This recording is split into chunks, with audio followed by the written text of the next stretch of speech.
And as I thought about who I wanted to have as my first guest in my return here, I thought, well, why not? He's a friend of mine, and he is the most significant voice in sports today, excluding no one. And so here he is, and he has been on these airways a million times, and you'll hear him regularly. The one and only Stephen A. Smith is with me here. Good morning, Stephen A., and thank you very much for doing this, my man. How are you? Good morning, and congratulations to you, Greeny. Well deserved. You've been missed on radio. Obviously, you're one of the greats that have ever done it, a Hall of Famer, and so it's just great to be on the show with you as your first guest, man. Well, how you doing? Thank you. I'm fine, and I just want to give everyone a quick inkling of just how famous Stephen A. has become. So, Stephen A., I go in. This is last week. I walk into a place to pick up lunch. And there is a woman. It's one of those places where, you walk in and you get a plate and then they put one spoon with the chicken and then one spoon with the rice and one spoon with the vegetable and all of that stuff. Right. And the woman is looking at me and she says, I know you. Where do I know you from? And before I can say anything, she says, oh, wait, you're the guy who comes on before Stephen A. And I said, yeah, that's right. I'm the one. I'm the one. So that's who I am now. I'm the one who comes on before Stephen A. Okay, but let's get to sports because I learned in our first segment that this stuff flies by.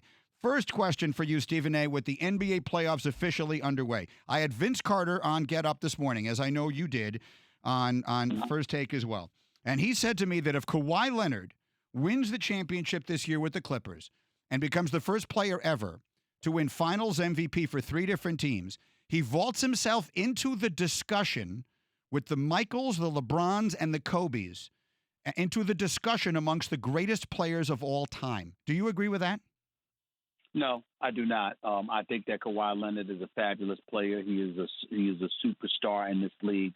But I think that first MVP, that has to be taken into context.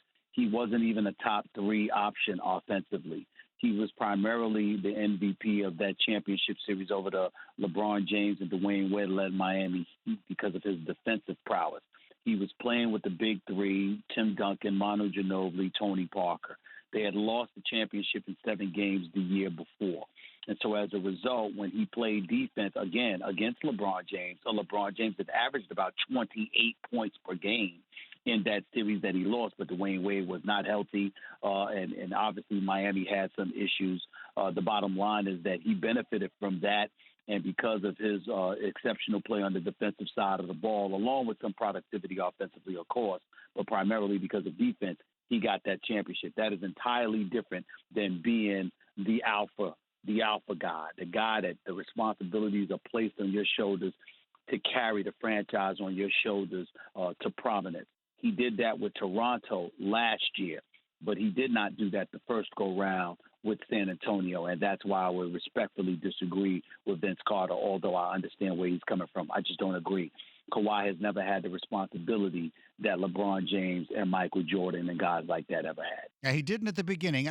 He certainly did to a degree a year ago, and he does to a degree here. It's going to be fascinating. Look, if he does this, it will make us have conversations like, where does Kawhi go? Right? It'll make us start talking about that.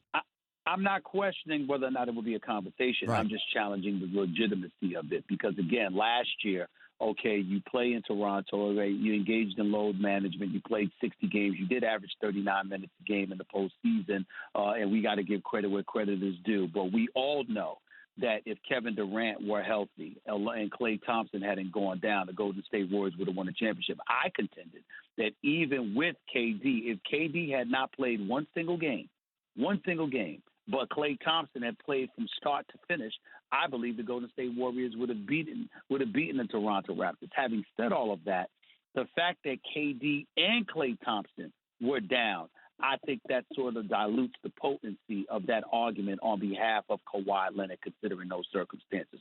We see who the others had to beat in order to gain the prominence that they've gained. He was very lucky last year.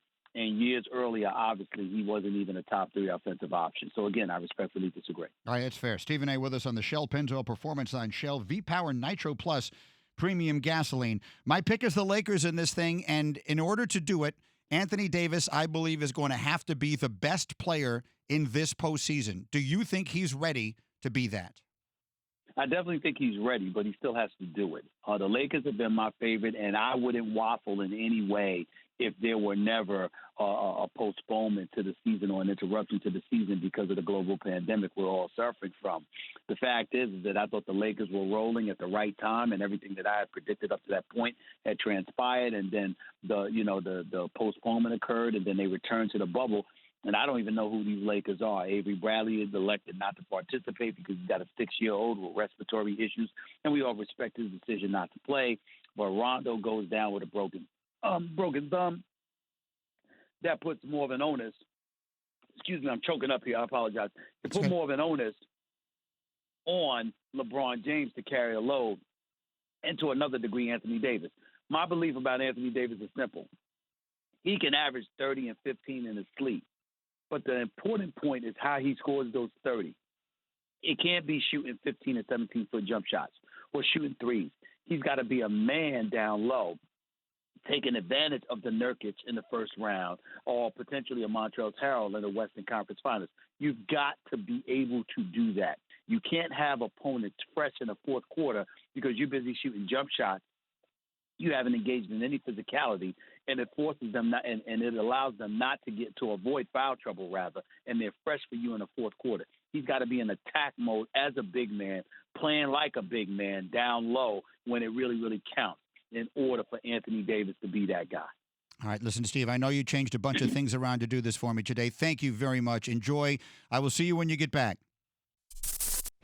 Thanks for watching ESPN on YouTube. For live streaming sports and premium content, subscribe to ESPN+.